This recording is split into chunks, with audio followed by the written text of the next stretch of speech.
الحمد لله رب العالمين والصلاة والسلام على سيد المرسلين وعلى آله وصحبه اجمعین اما بعد محترم سامعین، آج کل یہ مسئلہ موضوع بحث بنا ہوا ہے کہ لاک ڈاؤن کے زمانے میں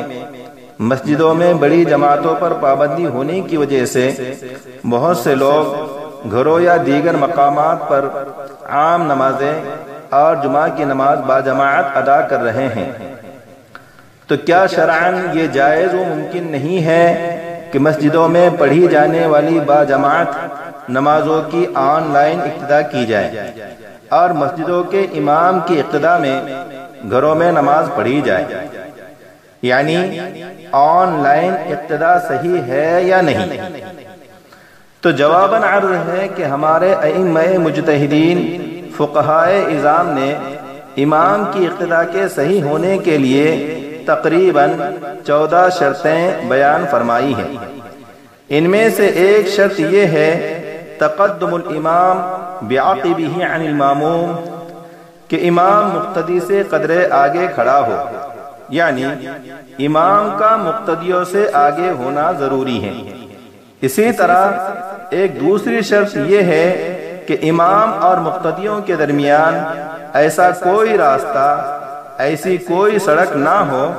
جس میں ایک کار یا بیل گاڑی گزر سکے۔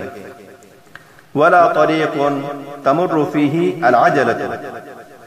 اور ایک تیسری شرط یہ بھی ہے کہ امام اور مقتدیوں کے درمیان ایسی کوئی دیوار یا آڑ نہ ہو جس کی وجہ سے امام کے ایک رکن سے دوسرے رکن کی طرف منتقل ہونے کا علم مقتدیوں پر مشتبہ ہو۔ وَلَا حَائِطٌ يَشْتَبِهُ مَعَهُ الْعِلْمُ بِانْتِقَالَاتِ الْإِمَامِ، ان تینوں شرطوں کی روشنی میں کہا جا سکتا ہے کہ آن لائن اقتدا کی صورت میں بہت سے مکانات میں نماز پڑھنے والے مقتدی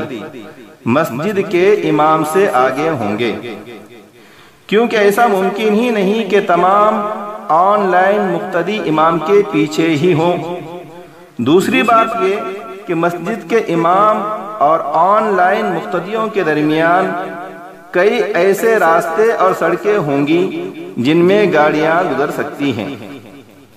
اسی طرح ہم اس امر سے بھی بخوبی واقف ہیں کہ ہمارے یہاں بجلی و روشنی اور نیٹ ورک کا کیا حال ہے، چلی تو چاند تک ورنہ شام تک، تو اس صورت میں امام کے انتقالات کا علم کسی بھی وقت مشتبہ ہو سکتا ہے۔ لہذا اقتدا کے صحیح ہونے کی شرطوں کے مفقود ہونے کی وجہ سے، اقتدا کے صحیح ہونے کی شرطوں کے نہ پائے جانے کی وجہ سے آن لائن اقتدا جائز و درست نہیں ہے۔ والسلام علیکم ورحمۃ اللہ وبرکاتہ۔